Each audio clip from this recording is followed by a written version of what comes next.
guys, ito na ang part ng Martin. Walang iwan na tayo. Dito na. Ay, naku, makakauwi na din tayo sa abroad. Babalik na kami sa Pilipinas. Ang gawin ko na. Sigurin namin, no? Ay, may pasalubong ko sa'yo na. Naantok yun. Ako ay lumilo eh. Ako ay naantok eh. Ba yan? Ang hirap naman. Putang ina oh. Ay, gagi, natanggal yung buko. Ganun na ako eh. Tangin na eh. Wait lang kayo. Naantok nga. Nakakapagod naman sa abroad mag-trabaho.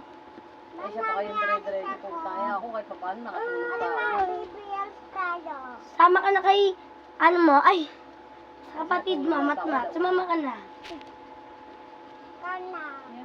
Sama mo yan sa Mega Mall. Sama ka na, anak, dali.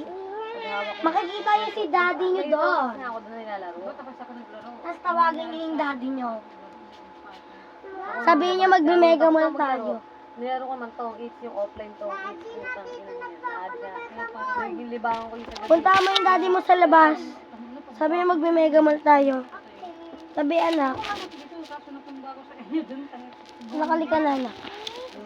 Wala dyan yung daddy mo. Pero hindi ko masabi na Stop naman siya. Nakakayunin ko. Umalis. Sweet nga siya. Uminom pa nga ako gabi ng ano eh. Pagbalik niya, umalis na ako.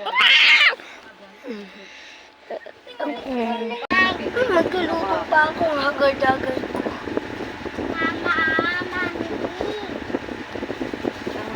Wait lang, mamaya ako magluluto.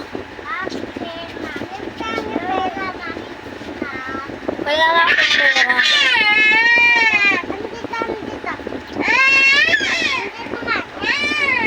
Uy, bigay mo na kasi Julian, imbis mo, walang maingay. Bigay mo muna, Julie.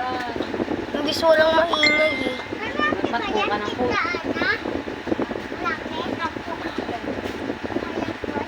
Nag-mountain dew kanina, tapos nagsuka na naman ako. Kakainom mo. Tapos sabi-sabi ka ng ganyan. Pag nag-mountain dew lang ako. Kape yan, kape oh. Kaya Kape. nga. Susobrahan ka na. Diba?